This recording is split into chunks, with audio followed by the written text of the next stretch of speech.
বিদায় হজ্জের নামে মিথ্যাচার। সজল দর্শনের এই ভিডিওটি খুবই গুরুত্বপূর্ণ। আশা করি সবাই দেখবেন।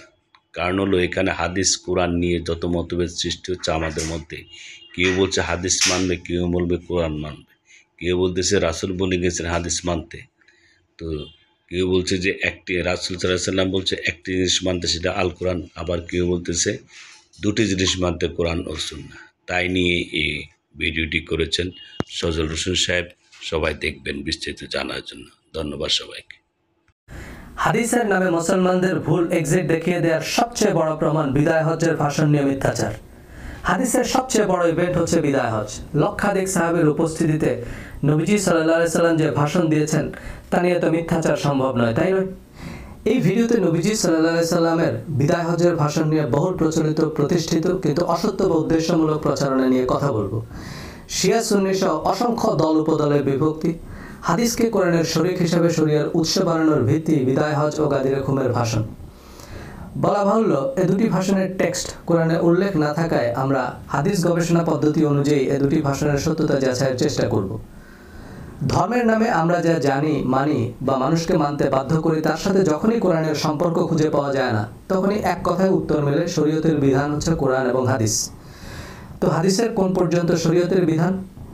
সবার আগে অবশ্যই সহিহ বুখারী এবং সহিহ মুসলিম। এই দুটি হাদিস গ্রন্থ সহিহ অনলি হাদিসের সংকলন বিধায় এগুলোর আগে সহিহ লেখা হয়। তিরমিজি, আবু দাউদ, নাসাই, ইবনে মাজাহ এই চারটি গ্রন্থে অনেক হাসান, জয়ীফ হাদিসও আছে। কিন্তু এই চারটি হাদিস গ্রন্থকেও সিয়াহ সিত্তা বা 6টি বিশুদ্ধ হাদিসের কিতাবের তালিকায় গণ্য করা হয়। এই 6টি হাদিস গ্রন্থকে সিয়াহ সিত্তা বা বিশুদ্ধ 6টি কিতাব বলা হলেও এগুলো মূলত প্রসিদ্ধ 6টি কিতাব। বিশুদ্ধ কথাটা মার্কেটিং টার্ম। এর বাইরেও শতাধিক মৌলিক ও সম্পাদিত হাদিস গ্রন্থ আছে। এগুলো হাদিসে আছে বলে আমাদেরকে বুঝিয়ে দেওয়া হয়েছে। আমরা খোঁজ নিয়ে দেখিনি বা প্রয়োজন মনে করিনি যে আসলে কি হাদিসে আছে। কোরআনের একটা আয়াত জানে না এমন অনেক মুসলমানও জানে যে নবীজি সাল্লাল্লাহু আলাইহি সাল্লাম বিদায় হজ্জের ভাষণে কোরআন ও সুন্নাহ আঁকড়ে ধরার নির্দেশ দিয়েছেন। বিদায় হজ্জের ভাষণের বিভিন্ন পোস্টার বা প্ল্যাকার্ড অনেকের বাড়ি বা প্রতিষ্ঠানের দেয়ালে চোখে পড়ে। তাতেও এমন কথাই লেখা আছে এবং সে অনুযায়ী আমরা হাদিসকে কোরআনের মতো শরিয়ার ভিত্তি হিসাবে মানি। এই ভিডিওতে বিদায় হজ্জের ভাষণ সংক্রান্ত হাদিসগুলোর চুলচেরা বিশ্লেষণ করে দেখাবো যে নবীজি এই ভাষণে কেবলমাত্র কোরআন আঁকড়ে ধরার নির্দেশ দিয়েছেন। হাদিসের নামে মুসলমানদের ভুল এক্সিট দেখিয়ে দেওয়ার সবচেয়ে বড় প্রমাণ বিদায় হজ্জের ভাষণ নিয়ে মিথ্যাচার। হাদিসের সবচেয়ে বড় ইভেন্ট হচ্ছে বিদায় হজ।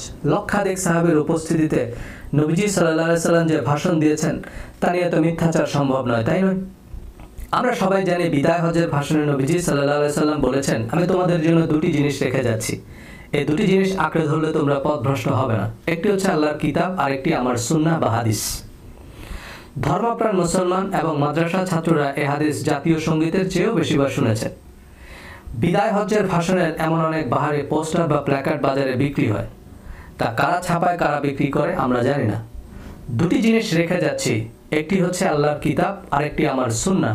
হাদিসের এই জাতীয় সঙ্গীত সিয়াহ সিত্তা অর্থাৎ হাদিসের 6 প্রসিদ্ধ কিতাব বুখারী, মুসলিম, তিরমিজি, আবু দাউদ, নাসাই, ইবনে মাজার কোনো কিতাবে নাই। এমনকি মুসনাদ আহমদ, বাইহাকি, সহিহ ইবনে হিব্বান, দারমি শরীফের মতো হাদিস গ্রন্থও নাই। এই বিখ্যাত হাদিস গ্রন্থগুলো বিবিসি, সিএনএন, আল জাজিরা, প্রথম আলোর মতো প্রসিদ্ধ বা নির্ভরযোগ্য। এদের সব সংবাদ সত্য না হলেও এরা কোনো সংবাদ প্রচার করলে মানুষ সেটাকে গুরুত্বের সাথে নেয়। আর এমন অখ্যাত বা দলীয় প্রচারপত্রে প্রকাশিত খবর যদি মূলধারার সংবাদ মাধ্যমে না থাকে, তা গুজব বলেই ধরা হয়। এমনই মুস্তাদরাকে হাকিম নামক তুলনামূলক অখ্যাত হাদিস গ্রন্থে অখ্যাত সূত্রে এই হাদিস থাকলেও তাতে বিদায় হজ্জের ভাষণের আর কোনো আলোচনা নেই। এত গুরুত্বপূর্ণ ভাষণের মাত্র এই 2 লাইনই বর্ণনাকারীর মনে আছে, এটা কিভাবে সম্ভব? মালিকি মাযহাবের মুখপাত্র মুয়াত্তা মালিক হাদিস গ্রন্থে এই 2 লাইনের হাদিস মুরসাল সূত্রে বর্ণিত। মুরসাল শব্দের অর্থ পরিত্যাজ্য। মুরসাল হাদিস হচ্ছে যে বর্ণনাকারী হাদিস বর্ণনা করেছে বিদায় হজ্জের সময় তার জন্ম হয়নি। তাহলে সে নিশ্চয়ই কারো কাছ থেকে শুনেছে, কিন্তু কার কাছ থেকে শুনেছে তার নাম পরিচয় সে বলতে পারেনি। মেশকাত শরীফে মুস্তাদরাকে হাকিমের হাদিসটি উল্লেখ আছে। মেশকাত শরীফ, রিয়াদুস সালিহিন মূলত বিভিন্ন হাদিস গ্রন্থ থেকে বিষয়ভিত্তিক বাছাইকৃত হাদিসের সংগ্রহ।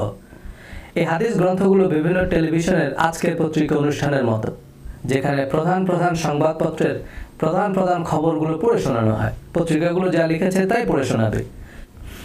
এখন এর বিপরীতে আসল কথা শুনে। এই বিদায় হজ্জের ভাষণ প্রসঙ্গে সর্বমোট 2টি হাদিস আছে সিয়াহ সিত্তা সহ বিখ্যাত হাদিসের কিতাবে। একটি সহিহ মুসলিম ইসলামিক ফাউন্ডেশন হজ অধ্যায় হাদিস নম্বর 2821, দ্বিতীয়টি সুনান আবু দাউদ ইসলামিক ফাউন্ডেশন হজ অধ্যায় হাদিস নম্বর 1903। দুটি হাদিসই অনেক লম্বা, কয়েক পৃষ্ঠা। নবীজি সাল্লাল্লাহু আলাইহি সাল্লামের বিদায় হজ্জের সম্পূর্ণ সফরের বিস্তারিত বর্ণনা আছে, তবে সংশ্লিষ্ট অংশটুকু পড়ে শোনাচ্ছি। সহিহ মুসলিমের বর্ণনা, আমি তোমাদের মাঝে এমন এক জিনিস রেখে যাচ্ছি যা দৃঢ়ভাবে আঁকড়ে ধরে থাকলে তোমরা পথভ্রষ্ট হবে না, তা হচ্ছে আল্লাহর কিতাব। আবু দাউদের বর্ণনা, আমি তোমাদের মধ্যে একটি বিশেষ বস্তু রেখে যাচ্ছি, আমার পর যদি তোমরা তা মজবুতভাবে ধারণ করো তবে তোমরা কখনো গোমরাহ হবে না, আর তা হলো আল্লাহর কিতাব।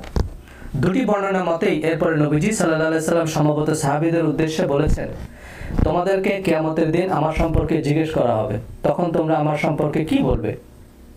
সাহাবীগণ বললেন, আমরা সাক্ষ্য দেব যে আপনি আপনার দায়িত্ব সঠিকভাবে পালন করেছেন, আপনার হক আদায় করেছেন, উম্মতকে নসিহত করেছেন। অতঃপর তিনি শাহাদাত আঙ্গুলি আকাশের দিকে উত্তোলন করলেন এবং লোকদের প্রতি ইশারা করলেন, হে আল্লাহ তুমি সাক্ষী থাকো, হে আল্লাহ তুমি সাক্ষী থাকো, হে আল্লাহ তুমি সাক্ষী থাকো। অর্থাৎ হাদিস মোতাবেক বিদায় হজ্জের ভাষণে নবীজি একটি জিনিস আঁকড়ে ধরতে বলেছেন, আর তা হচ্ছে আল্লাহর কিতাব। কিন্তু একটির জায়গায় দুটি জিনিস এবং কোরআনের সাথে আমার সুন্নাহ বা হাদিস যোগ করেছে কিছু অখ্যাত অসমর্থিত সূত্র। মূলধারার হাদিস গ্রন্থ অনুযায়ী নবীজি সাল্লাল্লাহু আলাইহি সাল্লাম স্বয়ং একটি জিনিস আঁকড়ে ধরতে বলেছেন, আর তা হচ্ছে আল্লাহর কিতাব। এই কথাটাই সকলের কাছে পৌঁছে দিতে নবীজি সাল্লাল্লাহু আলাইহি সাল্লাম উপস্থিত সাহাবীদের আদেশ করেছেন, কিন্তু আমাদের কাছে এই কথাটি পৌঁছায়নি। কেন পৌঁছায়নি? ইতিহাস ভূগোলের আলোচনায় গেলাম না। ইসলামিক ফাউন্ডেশন থেকে অনুদিত প্রকাশিত সহিহ মুসলিম ও আবু দাউদে এই হাদিস স্পষ্ট অক্ষরে ছাপানো, তা আমাদের শাইখুল হাদিসদের চোখে পড়েনি? পড়েছে নিশ্চয়ই, কারণ এই হাদিস অনুযায়ী আমরা হজের আনুষ্ঠানিকতা সম্পন্ন করি। এতে নবীজি সাল্লাল্লাহু আলাইহি সাল্লামের হজের সফরের বিস্তারিত বিবরণ আছে, কিন্তু তারা এই হাদিস আমাদের কাছে বলেনি। কেন? বললে চাকরি থাকবেন? উল্টা তারা আমাদের কোরআন ও সুন্নাহ অনুসরণের নির্দেশ সংবলিত যে বর্ণনা শোনাচ্ছেন তা সিয়াহ সিত্তার কোনো কিতাবে নেই। আমার কথা আপনাকে বিশ্বাস করতে হবে না। আপনি কোনো শাইখুল হাদিসকে প্রশ্ন করেন যে নবীজি সাল্লাল্লাহু আলাইহি সাল্লাম বিদায় হজ্জের ভাষণে কোরআন ও তার সুন্নাহ আঁকড়ে ধরার যে নির্দেশ দিয়েছেন তা সিয়াহ সিত্তার কোন কিতাবে আছে? আর সিয়াহ সিত্তায় বিদায় হজ্জের ভাষণের যে বিবরণ আছে তাতে কি আঁকড়ে ধরতে বলা হয়েছে? আমি ফেসবুকে ফ্যাক্ট চেক করার জন্য পোস্ট দিয়েছি, তাতে পরিচয় প্রকাশে অনিচ্ছুক কয়েকজন বিখ্যাত আলেমও বেশ বিস্ময় প্রকাশ করেছেন যে বলেন কি। অনেক খোঁজাখুঁজি করে যখন পছন্দসই হাদিস পাওয়া যায়নি, অনেকেই আস্তেই চেপে গেলেন ব্যাপারটা। তাহলে আমরা হাদিস মানছি কই? মুসলিম ও তিরমিজি শরীফে দুটি জিনিস রেখে যাচ্ছি এমন বর্ণনা আছে, তবে তা বিদায় হজ্জের ভাষণ নয়, গাদির খুমের ভাষণের অংশ।